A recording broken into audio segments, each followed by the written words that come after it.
Pues bueno, como ya lo dijo Diana, muy agradecida Diana también con ustedes. Yo soy la doctora Erika Cortés, soy maestra en odontología pediátrica por la Universidad de La Salle Bajío. Bueno, yo soy egresada de la licenciatura por parte de la FES Iztacala, que pertenece a la UNAM Ciudad de México, Campus Iztacala, en la parte de la licenciatura y en la parte de la maestría. Aparte de cursos, congresos, diplomados, pero estoy enfocada actualmente en lo que es la coordinación administrativa de la Facultad de Odontología de aquí de La Salle Bajío. Nos encontramos en León, Guanajuato. Es una escuela con mucho prestigio. Tenemos este año, cumplimos 50 años y tenemos muchos grupos exitosos de otros posgrados y egresados de licenciatura. Por otro lado, soy docente en la maestría de odontología pediátrica ya desde hace más de 5 años y estoy enfocada también en el grupo de investigación que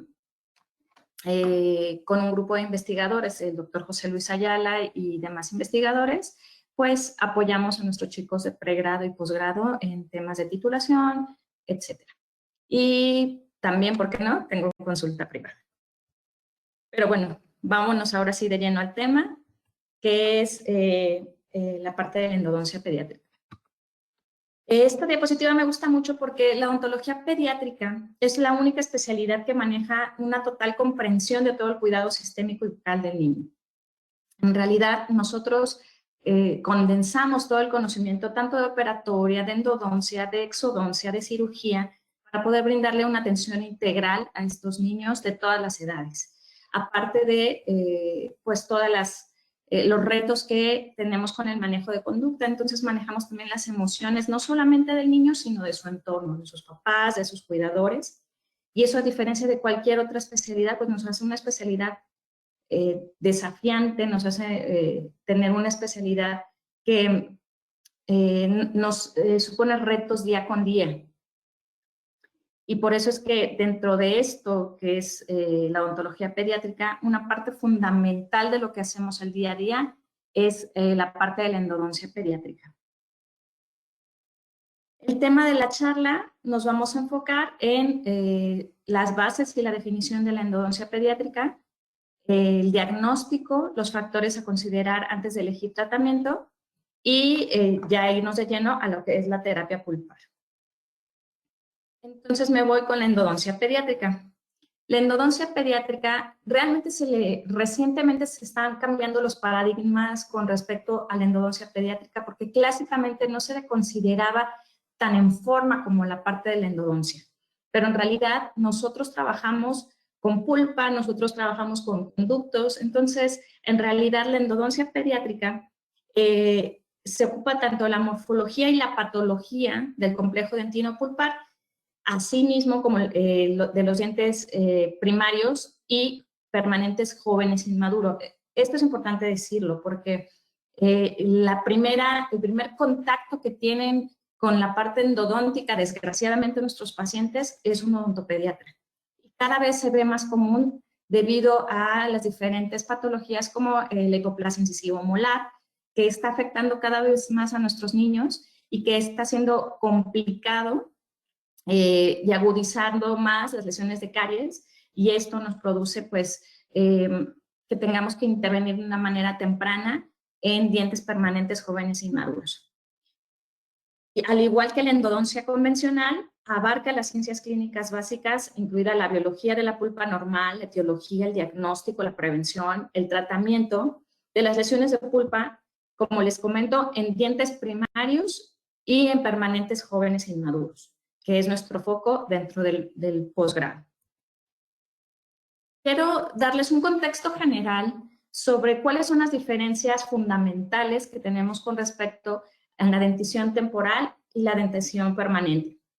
Para efectos de esta charla, y por el tiempo tan corto, nos vamos a enfocar más en los tratamientos que son en dientes temporales. Me encantaría poder ampliar más el conocimiento de todos ustedes y mío en cuanto a permanentes jóvenes inmaduros. Sin embargo, por cuestiones de tiempo, nos enfocaremos más en lo que es la parte de los dientes temporales. Y bueno, vamos a ver que hay diferencias fundamentales en cuestiones obviamente macro y micro. En las cuestiones macro, pues vemos que son de diferentes tamaños, que el color esencialmente son más blancos los primarios que los permanentes, que todo lo que tiene que ver con la anatomía también cambia, hay más prominencia de ciertas áreas cervicales, tenemos, y eso es algo que es fundamental, la dirección de las raíces es totalmente diferente versus un permanente a un temporal. El temporal tiene raíces muy convexas, que esto nos permite alojar al germen permanente.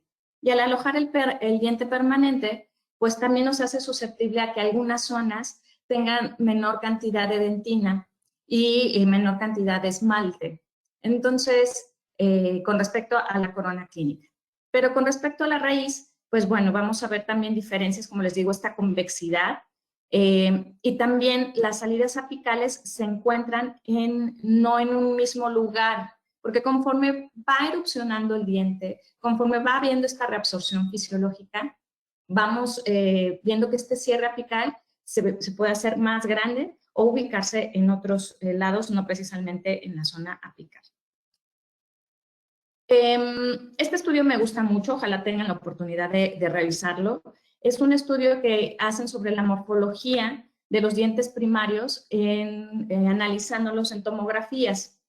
Y nos da mucha luz sobre qué nos encontramos en los dientes primarios. Nos encontramos cámaras, como ya les mencionaba, muy grandes, también conductos radiculares, pues que no son rectos, conductos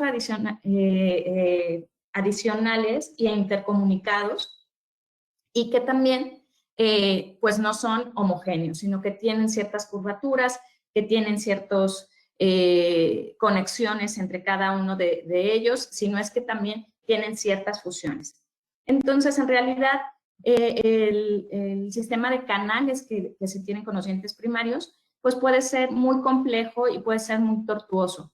Antes se creía que era más sencillo, en realidad este estudio nos da mucha luz acerca de cómo es la anatomía pulpar.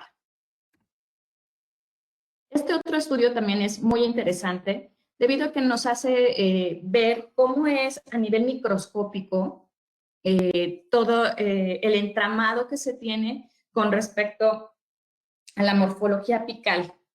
En la parte izquierda para ustedes viene la morfología apical. Se dan cuenta, es bastante recto el entramado que se tiene y las fibras de colágeno pues son bastante unificados, se observa una salida apical bastante recta, bastante certera, y la imagen que tenemos en la parte de la derecha podemos observar cuál es la diferencia cuando ya tenemos la pulpa necrótica, en donde ya perdimos mucha parte del colágeno, donde hay degradación, donde hay mayor alojamiento de bacterias, hay mayores colonias en cuanto a las bacterias que se alojan en esa zona, y ya no es tan homogénea la salida. Entonces, este es un estudio muy padre también, que ustedes pueden consultar, o si quieren escribirme, con mucho gusto se los paso, y en donde nos observamos las diferencias que tenemos en cuanto a la estructura de los dientes temporales. En cuanto a la estructura física de la pulpa dental, vamos a ver que en general es un tejido conjunto laxo de origen mesenquimatoso, que al igual que las pulpas permanentes tienen gran contenido de fibroblastos, macrófagos, linfocitos, etcétera, etcétera, que nos permite dar nutrición a este diente. Adicionalmente a esto, la pulpa dental de los dientes temporales está diseñada no tiene tanta cantidad de odontoblastos como la pulpa dental permanente. Esto es porque tiene una capacidad de autodestrucción, digámoslo así, debido a que viene una reabsorción de las raíces y una degradación paulatina de esta pulpa. Entonces, en realidad, la pulpa dental primaria es histológicamente similar a la de los dientes permanentes. No hay grandes cambios esenciales, a lo que les digo, una disminución en cuanto a la cantidad de odontoblastos, pero en general, en su estructura general, está histológicamente igual. Hay factores que van a afectar esta pulpa. Los más comunes es el trauma, que puede ser un trauma externo, que ya el chaparrito se cayó de la bici o los brincolines, se fracturó el diente. Recientemente también bruxismo, alimentaciones muy ácidas que causan erosión, maloclusión. Pero lo más común tiene que ver con la caries, ¿no? Y que la caries, pues bueno, tiene que ver con temas de alimentación, hábitos, higiene, pero muy recientemente también tenemos la parte de los defectos. Los defectos que cada vez son más comunes, que es la hipoplasia incisivo-molar y las hipocalcificaciones. Y que, como les comentaba, en los dientes permanentes, en los seises, pues son chaparritos que van erupcionando estos dientes a partir de los 6 años y que todavía no terminan de erupcionar como en la imagen y ya tenemos lesiones muy importantes, fracturas y que avanzan rápidamente a la parte del nervio debido también a estas hipoplasias, estas hipocalcificaciones que hacen que la estructura dental tampoco sea buena. Como definición, y no voy a ahondar tanto en la parte de la caries porque ya todo el mundo lo manejamos, pero para los que son nuevos en esto y están interesados en la pediatría, vamos a ver que la Asociación Dental Americana, en conjunto con la pediátrica, nos da una definición muy clara de acerca de qué es la caries dental. Es una enfermedad causada por un cambio ecológico en la composición y actividad de la biopelícula bacteriana. Es cuando se expone con los carbohidratos fermentables y existe un desequilibrio en cuanto a la desmineralización y la remineralización. Anteriormente, o clásicamente, cuando nosotros iniciamos en la parte de la odontología hace 20 años, se tenía una definición muy diferente de lo que es la caries. Y la caries ha ido evolucionando conforme se han hecho descubrimientos más acerca, sobre todo, de la biopelícula, antes llamada placa dental. La biopelícula es la responsable de la desmineralización y remineralización de los dientes. ¿Y qué causa desmineralización? Pues bueno, altos contenidos de carbohidratos, azúcares, con alto contenido de refrescos y alimentos que tienen un pH menor a 5.5, que van haciendo una disolución del esmalte parcial, formando una mancha blanca. Sin embargo, este proceso de desmineralización puede revertirse o se revierte diariamente cuando nosotros no lavamos los dientes, cuando consumimos alimentos más básicos, cuando estamos expuestos a flúor en las pastas dentales, y entonces hay una regeneración de los cristales de hidroxiapatita. Esto es, como les digo, dinámico, no es estático, a menos que no hayan estos factores de protección, y entonces, si se continúa esta desmineralización, gradualmente, pues estas manchas blancas se rompen y van a generar lesiones de caries.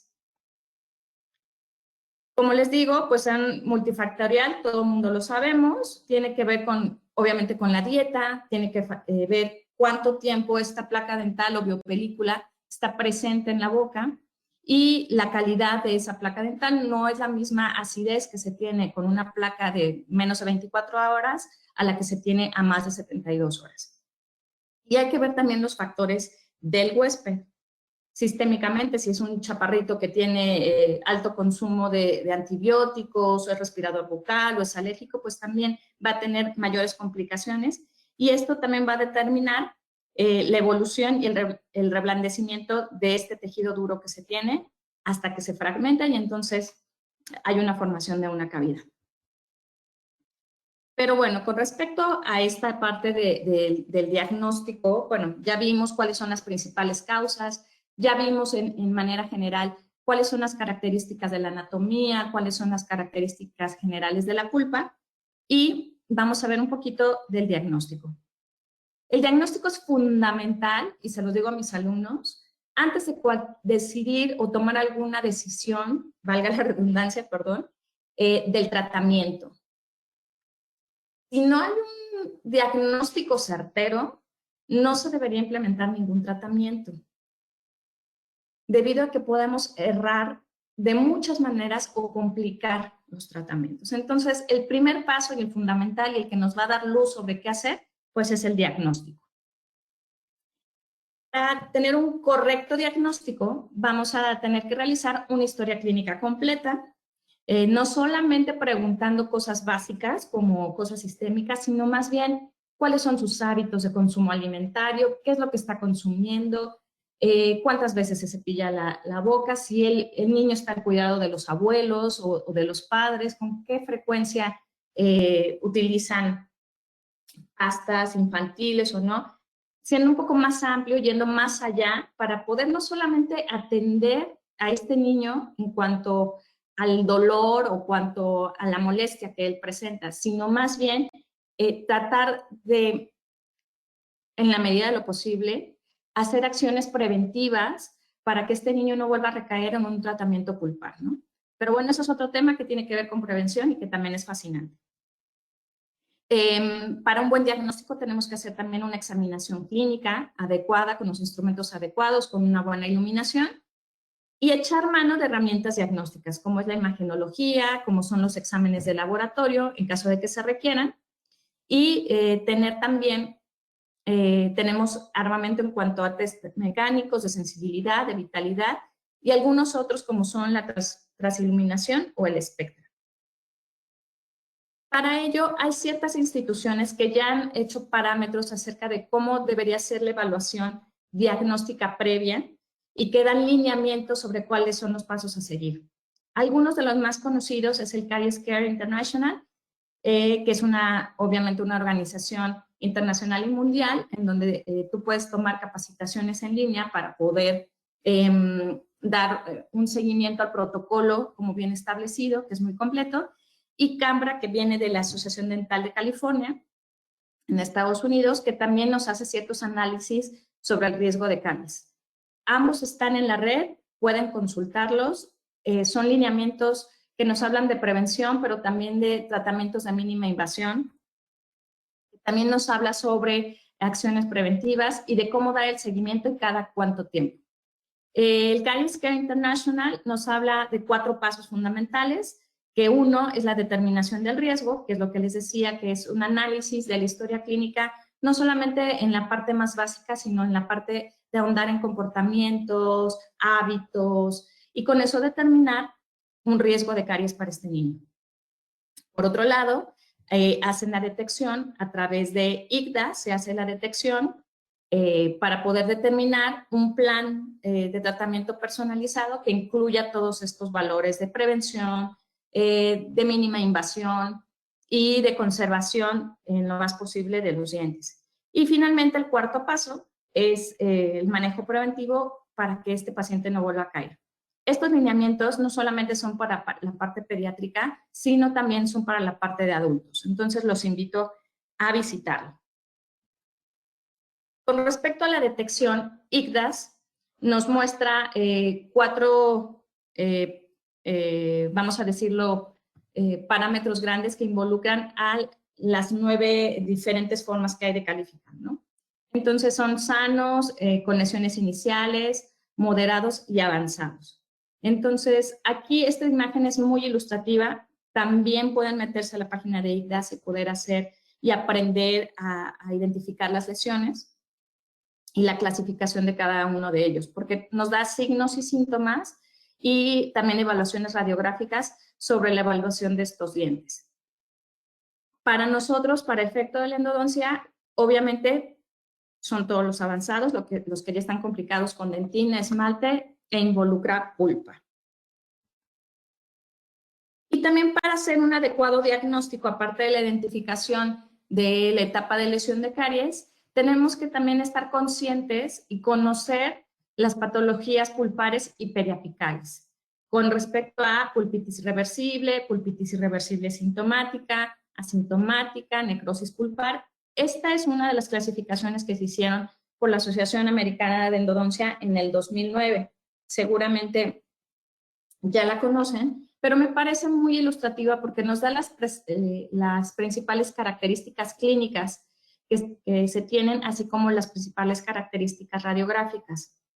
Todo esto es una clase tan solo de hablar en cuanto a pulpitis reversible, irreversible, necrosis pulpar, asintomática. Todo esto es solamente una clase para poder identificar y tener mayores conocimientos y hacer un buen diagnóstico. Obviamente, como sabemos, la pulpitis irreversible es un dolor transitorio que se va a quitar cuando el niño deje de comer chocolates o las gomitas, se lave los dientes y generalmente eso se revierte ese dolor y puede seguir en su vida. Ya cuando son pulpitis irreversibles, tanto sintomáticas como asintomáticas, pues también nos van a dar signos y característicos y que esto nos va a determinar el posible tratamiento que vamos a hacer, teniendo una correlación con todos los factores que ya vimos en la historia clínica para que podamos determinar o ir sondeando por dónde va la cosa, ¿no? Es importante realizar diagnósticos diferenciales entre las diversas patologías existentes. Cuando no estamos tan familiarizados al principio, es fácil poder tener algún error en cuanto al diagnóstico. La idea es tener el conocimiento sobre las diversas patologías existentes para poder hacer el descarte de las mismas. En cuanto a herramientas diagnósticas, tenemos la parte, como ya lo vimos en la parte de esta diapositiva anterior. Esto pertenece a la parte 2 de la detección de lesiones, que son todo lo que es la imagenología, todo lo que son los exámenes de laboratorio, los test mecánicos, de sensibilidad, de vitalidad, la transiluminación, entre otros, y el espectro. En cuanto a imagenología, vamos a ver que tenemos dos grandes ramas en la parte pediátrica, de endodoncia pediátrica. Es la radiología y el CONVIN. Lo más común en la parte pediátrica es la radiología. El CONVIN no es tan común y esto es porque se ejerce mayor cantidad de radiación en el CONVIN que con una radio convencional. Hay un estudio en donde evalúa en un hospital cuántas cantidades de CONVIN se solicitan para niños, siendo las más comunes pues procesos quirúrgicos o de trauma, y muy difícilmente se toman para endodoncia. Ya hay nuevos equipos de CONVIN que son muy específicos para endodoncia y que se están tomando más para la parte de adultos. En la parte infantil, por recomendaciones de radiación, no es tan recomendable, a menos que sí se tenga una duda bastante fuerte que solamente se pueda resolver con CONVIN, entonces sí tomamos CONVIN. Lo más normal es la radiología. Con respecto a ello, pues tenemos, ustedes lo saben, diversas formas de radiografías. En niños tomamos muchas periapicales, aletas de mordida, para identificar sobre todo lesiones interproximales. Oclusales también ocupamos y panorámicas. Con respecto a la radiografía panorámica, en realidad nos da un vistazo general de lo que es la boca de nuestro pacientito, pero en realidad para efectos de la endodoncia pediátrica no es tan certera. Nos puede dar una idea de a qué nivel está el germen del diente permanente todavía por salir, o si tuviéramos, como en el caso de este paciente, o si tendríamos dientes supernumerarios, pero la intención, más que dar un diagnóstico certero en endodoncia, es solamente para tener un contexto de cómo está tu paciente y en qué fases de erupción se encuentra. Con respecto a la valoración radiográfica, ya tomando en cuenta las radiografías periapicales, que son las que más utilizamos para la parte de endodoncia, pues hay que ver múltiples factores. Esta radiografía me gusta mucho porque ilustra diversas cosas sobre el diagnóstico. Podemos observar caries avanzadas, podemos observar que tiene una restauración previa muy defectuosa y que tiene también zonas radiolúcidas con respecto ya a procesos infecciosos severos. Entonces, lo que hay que ver es también la evidencia si tenemos cambios pulpares degenerativos, si tenemos reabsorciones, si es consistente esta reabsorción que se tiene con la parte fisiológica o es patológica. También observar ausencias de dientes. Entonces, la valoración radiográfica en endodoncia es fundamental, no la podemos obviar. Y también nos da la idea hacia dónde puedes ir dirigiendo tu conductometría. Con respecto a los test, Tenemos evaluaciones de tanto mecánicas como de sensibilidad y de vitalidad. Las pruebas mecánicas, pues son obviamente percusión, movilidad, pruebas de mordida. La sensibilidad es las pruebas de frío, calor, el endo-eyes, que le ponemos un algodoncito en el diente para ver si está vital o no vital. Y hay algunos nuevos que son la parte del pulso oxímetro, el láser, que son más novedosos, pero que no necesariamente son tan efectivos en la parte pediátrica. ¿Por qué? Porque es muy difícil que el paciente sea cooperador en algunas edades. Si tenemos un chaparrito con trauma que se cayó de 2 o 3 años, pues nada más con verte lloran. Y si tú le quieres poner un algodoncito frío y que te diga si siente o no siente, si le da dolor o no le da dolor, pues en realidad no es tan fidedigno, no es tan certero. Además de que los dientes los dientes permanentes jóvenes inmaduros también pueden dar falsos positivos porque no han terminado su formación radicular. Entonces, en realidad las pruebas tanto eléctricas como el pulsoxímetro y el láser están más diseñados para unas edades más pegadas a la adolescencia y que no sean ya con la formación radicular, vamos a decirlo, completa. Son equipos que se están innovando día con día, seguramente en algún momento lanzarán algún equipo que sí sea un poquito más certero, pero todavía no hay los suficientes estudios ni la suficiente evidencia para ya implementarlos como un método diagnóstico certero. Entonces, como les decía, en realidad las pruebas mecánicas no nos van a dar o arrojar demasiada información, y más si el paciente es definitivamente no cooperador, ¿no?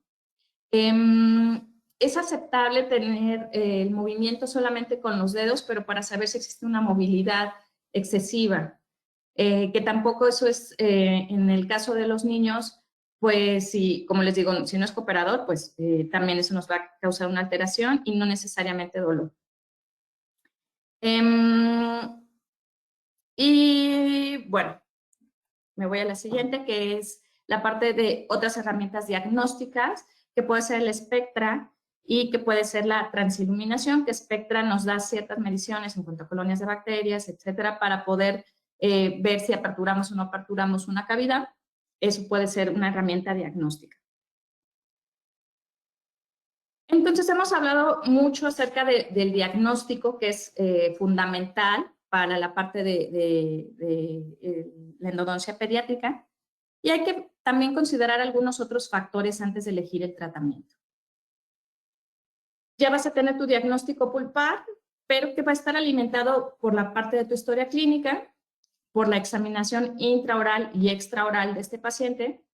Siempre preguntar las características del dolor es fundamental. Si el niño se le quita el dolor cuando come, si ya no lo dejó dormir, que es normalmente cuando no los traen, si presenta inflamación, en qué momentos presenta el dolor.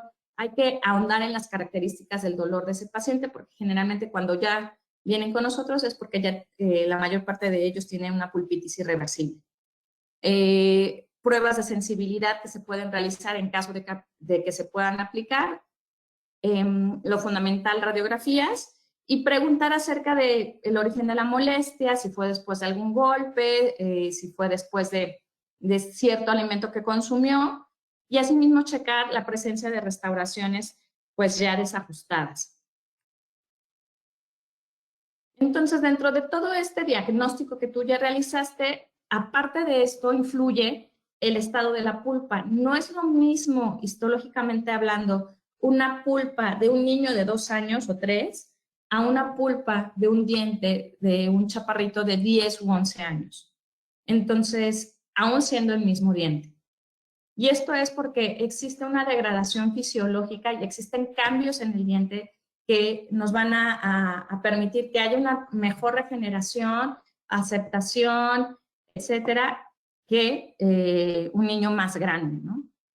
Entonces, tiene que ver esto el estado de la pulpa y tienes que tú estar consciente cuando tú realizas un tratamiento pulpar, en qué estado puede estar tu pulpa. Esto sin considerar si ya está irritado por factores externos, como puede ser, pues obviamente la caries, alimentación, etc. Tienes que tener muy claro cuál va a ser el objetivo de tu tratamiento, quitar el dolor, quitar el proceso infeccioso y también el costo que puede llegar a tener el tratamiento, porque en la universidad tenemos campañas que hacemos año con año, que se llaman misiones de Semana Santa, y que no es lo mismo que nosotros vayamos a una comunidad en la sierra, en donde hacemos tratamientos gratuitos y que no va a tener un seguimiento ese paciente, etcétera, a uno que está en la ciudad y que cuenta con todos los servicios y que cuenta con mamá y papá, ¿no? Entonces, también en eso hay que considerar para poder determinar qué tipo de tratamiento le vas a realizar. Y bueno, ahora sí, vamos con la terapia pulpar. Con respecto a la terapia pulpar, vamos a clasificarla, en este caso, por patología pulpar. Esta es una clasificación que nos permite ver hacia dónde vamos a caminar con respecto a la decisión de los tratamientos. Si tenemos una pulpitis reversible, tenemos dos opciones: poder realizar un tratamiento pulpar indirecto o un tratamiento pulpar directo. Obviamente estos dientes son vitales, ¿verdad? En cuanto al tratamiento pulpar indirecto, tenemos opciones en la colocación, ahorita lo vamos a ver más ampliamente, y también que tiene que ver con ionómeros, con tratamientos TRA. Tenemos el tratamiento pulpar directo que se encuentra en la clasificación de los materiales biocompatibles y también lo que es la pulpotomía tanto total como parcial. En el caso de las pulpitis irreversibles, si son sintomáticas o asintomáticas, tenemos la posibilidad de realizar pulpotomías o pulpectomías dependiendo del nivel de inflamación y de sintomatología del paciente.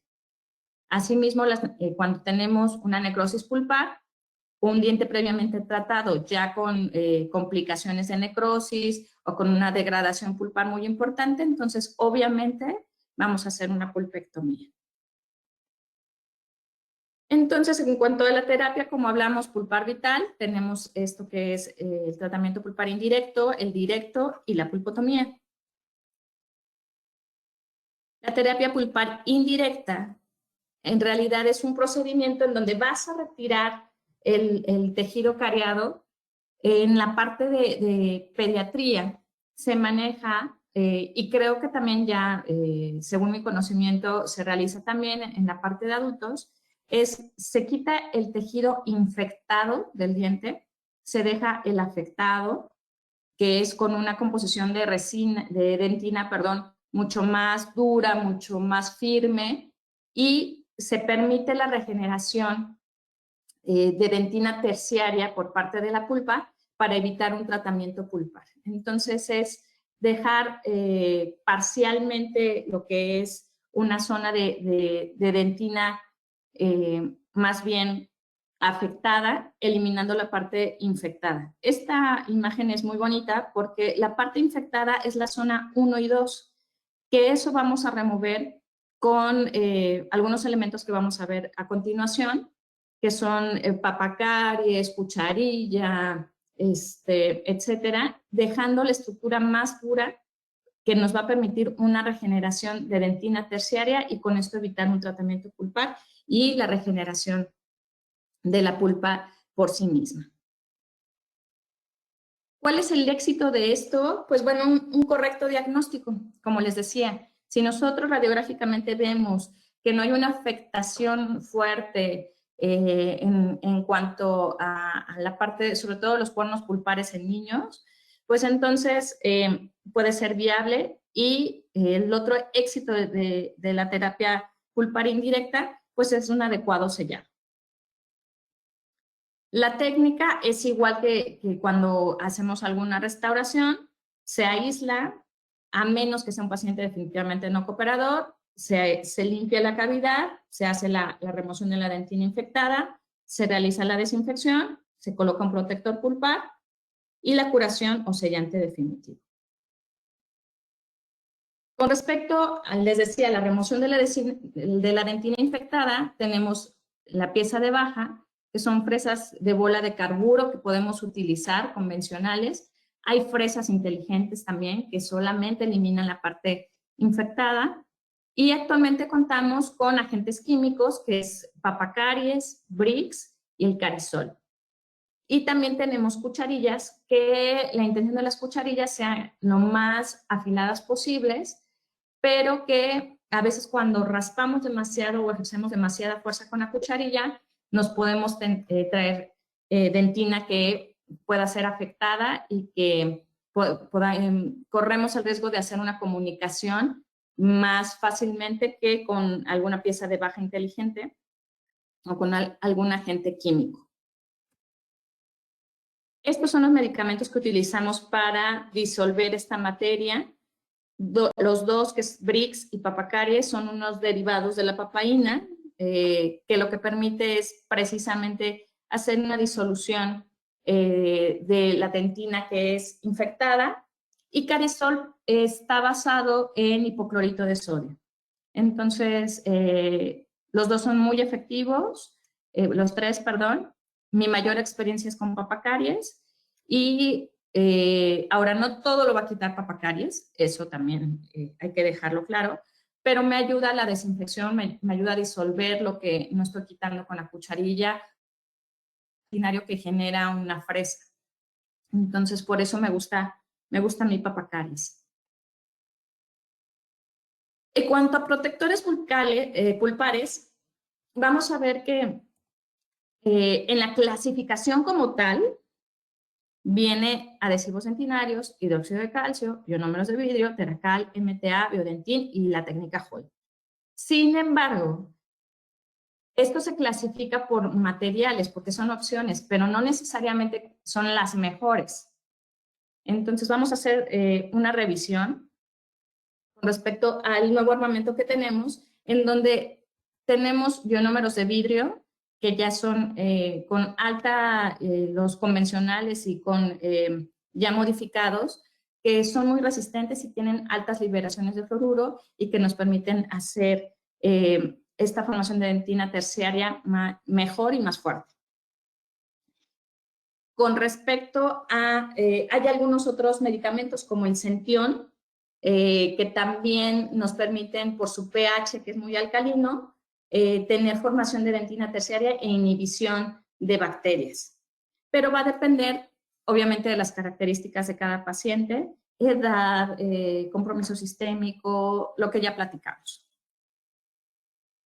Y esta es la técnica Hall. La técnica Hall es, en realidad, sobre lo que se tiene, se limpia, se desinfecta y se coloca una corona sin haber preparado el diente. Sí, ya sé, es controversial. Algunos gustan, algunos no gustan. Pero bueno, este es el armamento y esto se los presento, ¿sale? Porque esto es lo que se está manejando en algunos países más que en otros. El recubrimiento pulpar directo, vamos a pasar a otro que es de dientes vitales, que es el recubrimiento pulpar directo, y que, bueno, retomando, recapitulando, que es la parte de los tratamientos pulpares, vamos a ver que el tratamiento pulpar directo es cuando tienes solamente o estás viendo ahí un puntitito de menos de 1 milímetro que comunicaste o que durante el trauma se expuso, y que entonces tú vas a poder colocar un material que sea biológicamente compatible, asimismo como una pulpotomía parcial de ser. Pulpotomía total es la que ya se quita toda la cámara pulpar, y la pulpectomía, pues obviamente, lo que se elimina hasta el tema de las raíces, ¿sale? Entonces, me parece muy ilustrativo para como retomar visualmente cuáles son las diferentes aproximaciones en cuanto a endodoncia pediátrica.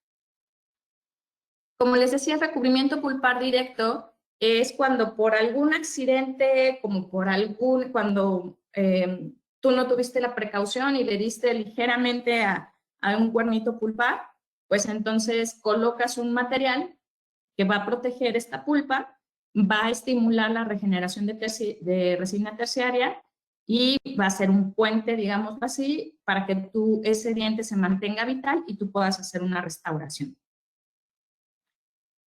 Esta es la pequeña zona que tiene que ser de menos de 1 milímetro, ¿ok?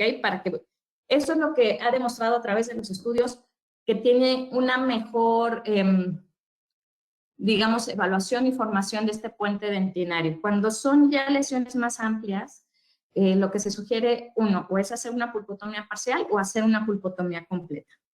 ¿Okay? Esta lesión de menos de 1 milímetro tiene que ser lo ideal, reciente, de menos de 24 horas, porque ofrece mejores tasas de éxito a periodos más largos. Esto tiene mayor aceptación y mayor tasa de éxito en la dentición permanente que en la dentición temporal. En la dentición temporal, en realidad, hay muy pocos estudios que evalúan la eficacia a largo plazo. Apenas se está probando hacer estos tratamientos pulpares directos. Lo más común que se hace pues, son las pulpotomías totales en pacientes pediátricos, debido a la complejidad de saber si funciona o no funciona. Luego son niños que tienen 4 o 5 años y que les digo yo que son súper chunquis, y volverlos a meter otra vez al proceso va a ser más complejo a que le hagas la pulpotomía total. Y es por ello que se prefiere hacer la total que la parcial o el tratamiento pulpar directo. Esto tiene mayor aceptación, estudios en la dentición permanente. Utilizar para este recubrimiento pulpar directo. Podemos utilizar hidróxido de calcio, es como el estándar de oro, que se utilizó por mucho tiempo, sin embargo vamos a ver que no es tan adecuado. El MTA, el Biodentin, tenemos ahora Teracal, y seguramente vendrán nuevos materiales y desarrollos de nuevos materiales para poder generar estos puentes dentinarios.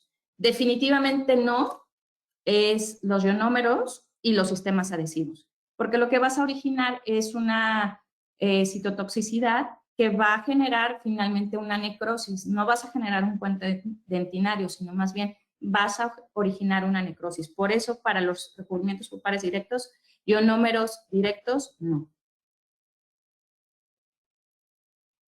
Como les decía, el hidróxido de calcio siempre ha sido como el estándar de oro desde el siglo pasado.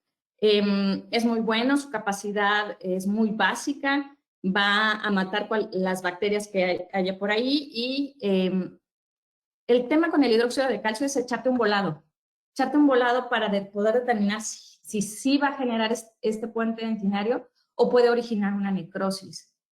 Aparte, este tipo de cementos de hidróxido de calcio, de medicamentos de hidróxido de calcio, son muy solubles. Entonces, en general, si después de eso tú pretendes colocar alguna restauración resinosa, pues vas a crear un espacio que a largo plazo va a originar o puede originar sensibilidad o puede originar un puente dentinario, no lo sabemos. Entonces, por eso es que ha caído cada vez más en desuso. Y ahora pues tenemos nuevos armamentos como es el MTA, este es de una casa comercial, pero hay muchas marcas comerciales de MTA, y este tiene mayor potencial de formar puentes dentinarios, es igual, tiene un pH muy alcalino y no favorece la inflamación. Sí realiza una ligera capa, obviamente, de necrosis, sí, pero permite que haya una regeneración de dentina terciaria después de esa pequeña capa de necrosis, y entonces un puente dentinario bastante bueno, y que ese material no es soluble, se va a quedar ahí, es radioopaco y que vas a poder darle seguimiento. Y sobre eso tú puedes colocar también restauraciones adhesivas, así es que presenta una excelente capacidad de sellado, y el MTA en conjunto con el Biodentin, pues son como ahorita los que se están utilizando con mayor frecuencia. Las ventajas del MTA versus el hidróxido de calcio es que hay un adecuado crecimiento celular in vitro con el MTA.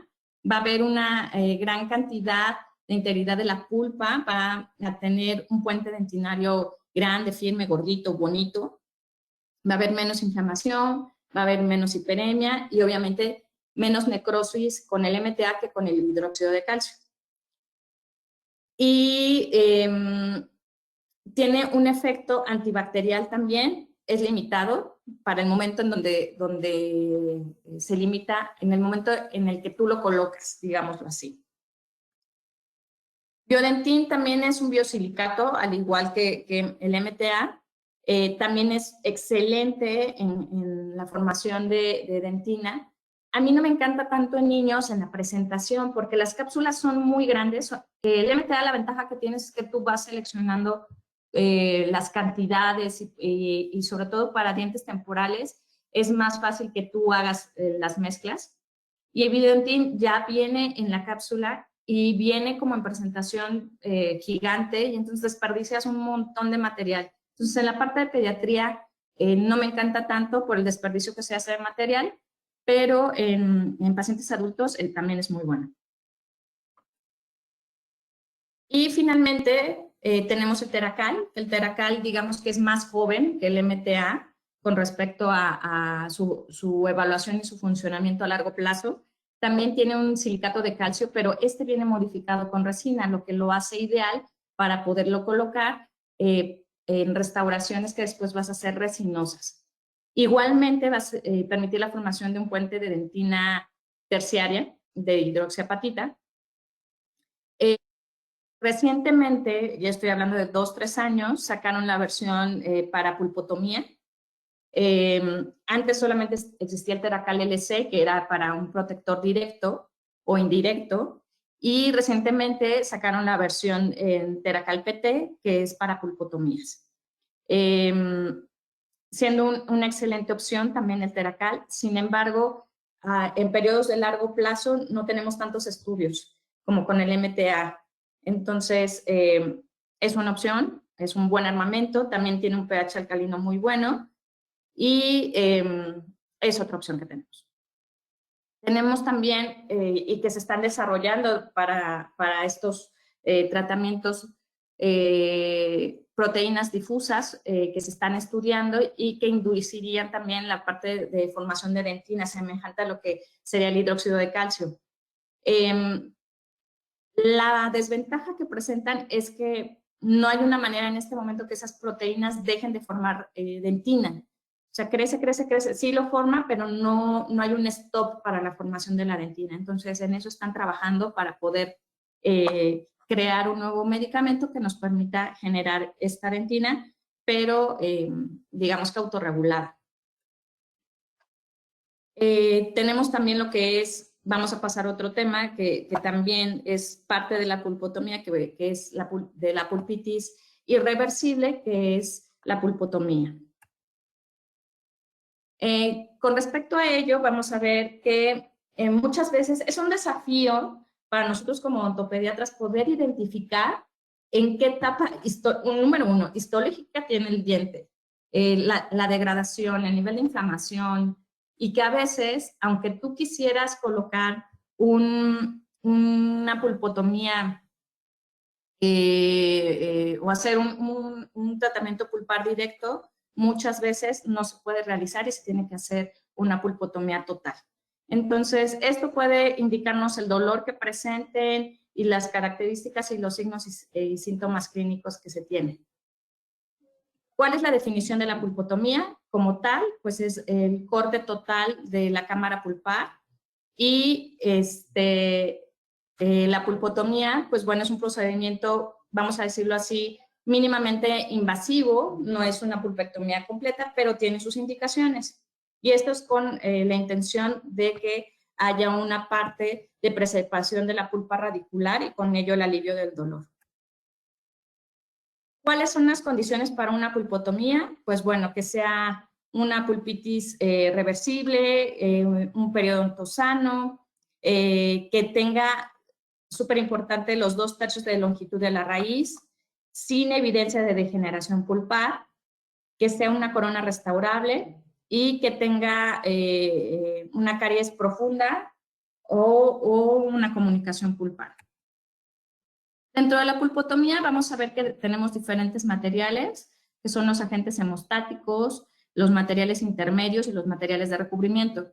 Los más comúnmente utilizados como agentes hemostáticos es el formocresol, que ha sido el estándar de oro por mucho tiempo, el sulfato férrico, la electrocauterización y el láser. Los materiales intermedios tenemos el óxido de zinco nogenol, el hidróxido de calcio igual, el MTA y biodentín recientemente, y de recubrimiento pues puede ser desde una curación de IRM, ionómeros, coronas de acero cromo, etc. Los primeros medicamentos que se crearon para la pulpotomía en realidad estaban enfocados a la momificación de la pulpa, que es el formocresol. Sin embargo, ya hay nuevos medicamentos biocompatibles que nos permiten tener mejores resultados, aunque pues a largo plazo habrá que revisarlos y compararlos con lo que se hacía tradicionalmente, que es el formocresol. Según el tipo de tratamiento, por la doctora Anna Folks, vamos a tener tratamientos o medicamentos, perdón, desvitalizantes, como es el formocresol, el láser, la electrocirugía, de conservación, que es el glutaraldehído, el sulfato férrico y el clorito de sodio, y de regeneración, que es el hidróxido de calcio y el MTA. El formocresol es lo que hemos estado utilizando desde el siglo pasado. Ha caído en desuso por temas de la liberación que hace de aldehídos y que esto puede inducir algún tipo de cáncer. Entonces ha caído cada vez más en desuso, al igual que las amalgamas y todos los medicamentos del siglo pasado, pero que aún se siguen utilizando por la economía que representa. En Estados Unidos, como agente hemostático, lo más común utilizado o lo más comúnmente utilizado es el sulfato férrico, que es el famosísimo Viscostar, para inhibir el sangrado y con eso colocar algún material como MTA o biodentín. Tenemos algunos otros como es la electrocirugía y el láser. Sin embargo, no hay estudios a largo plazo en los que se tienen. Lo que se ha visto es que sus tasas de éxito no son tan buenas debido a que se genera calor dentro de ellas y que puede llegar no solamente a inhibir el sangrado en la parte coronal, sino que también puede afectar este calor a la parte radicular. Entonces, por eso es que no son de uso tan común. En cuanto ahora a las pulpectomías, que ya es como el último tema que nos añade este día de hoy, vamos a ver que pues es el procedimiento endodóntico en donde lo vamos a utilizar cuando ya no tenemos, cuando tenemos una necrosis, una infección, un trauma muy severo o una pulpitis irreversible. Hay que quitar todo el paquete vascular y siempre y cuando la teoría dice que las raíces estén intactas. La intención es que no haya una presencia de reabsorción ni interna ni externa patológica, porque hay fisiológicas, pero patológicas.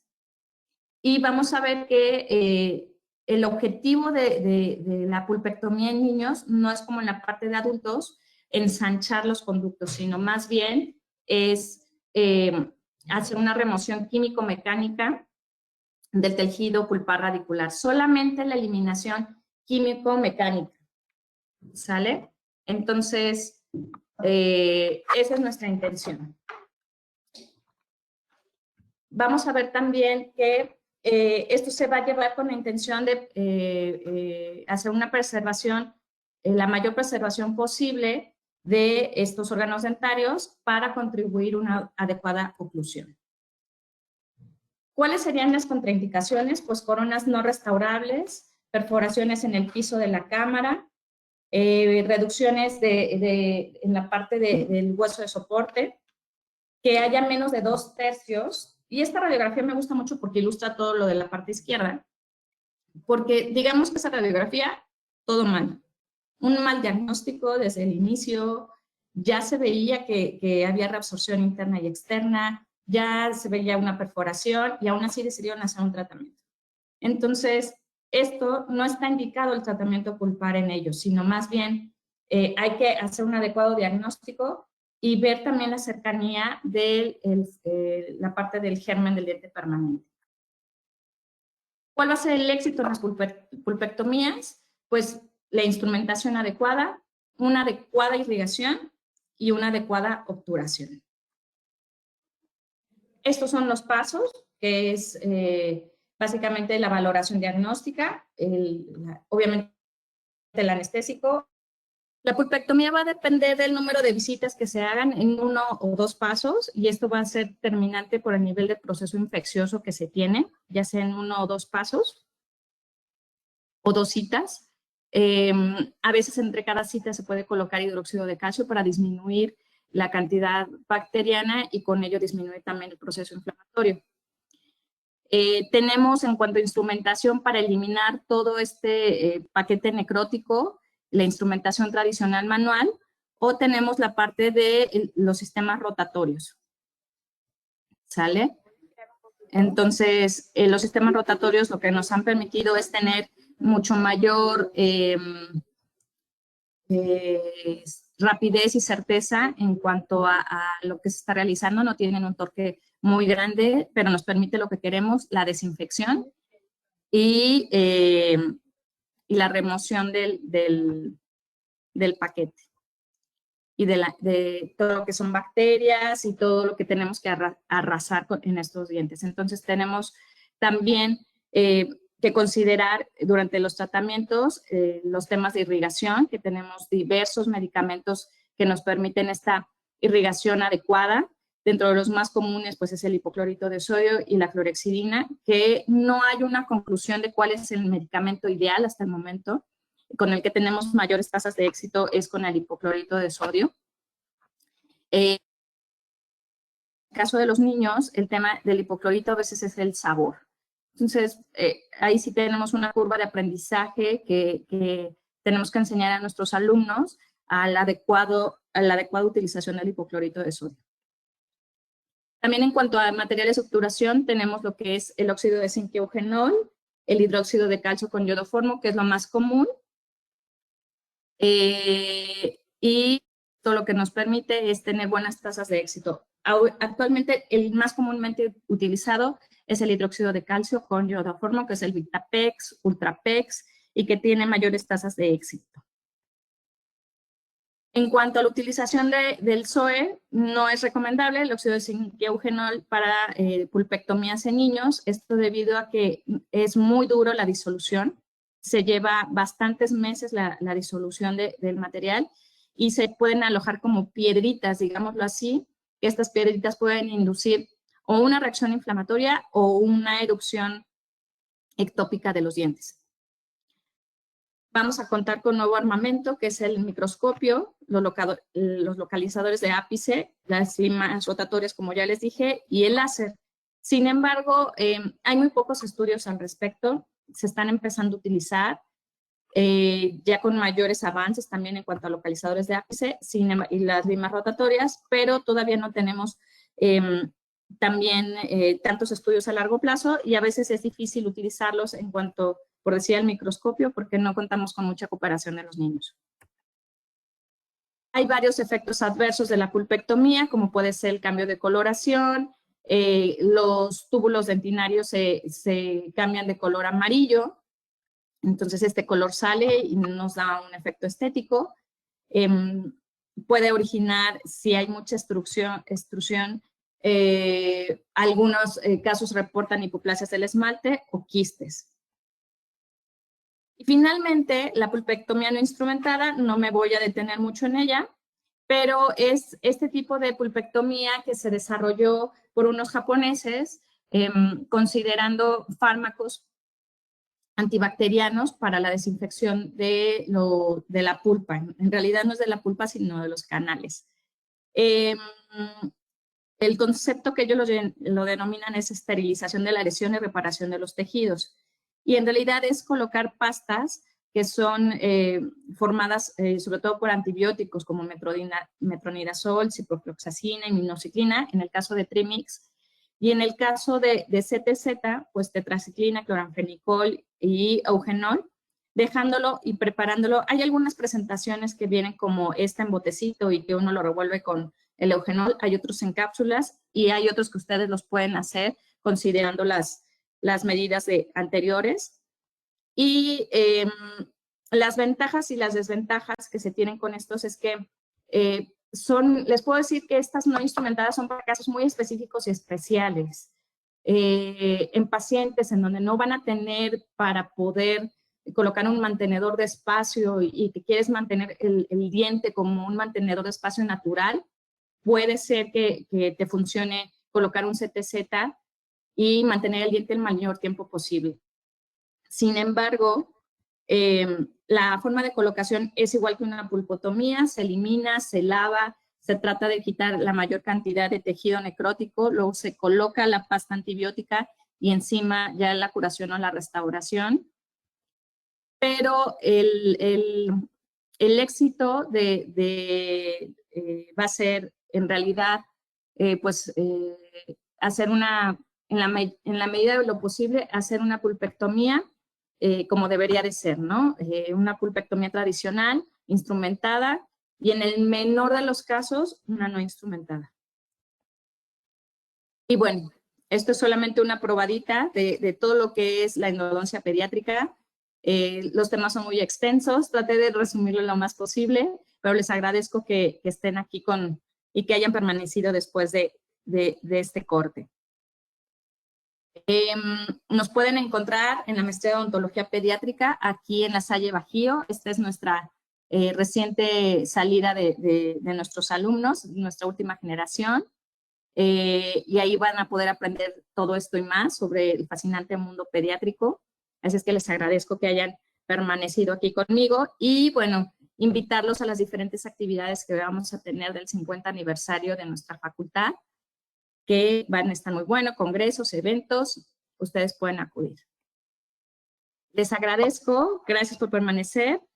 Cualquier duda que tengan pueden escribirme al correo que está aquí abajo descrito y yo con mucho gusto, si quieren alguna bibliografía de lo que revisamos hoy, si quieren informes del posgrado, si quieren visitarnos aquí en León, Guanajuato, en nuestra hermosa universidad, pues los esperamos. Gracias a todos por esperarme en este pequeño bache que tuvimos y muy agradecida con todos sus saludos y todas sus preguntas y con gusto me pueden contactar y yo les doy respuesta.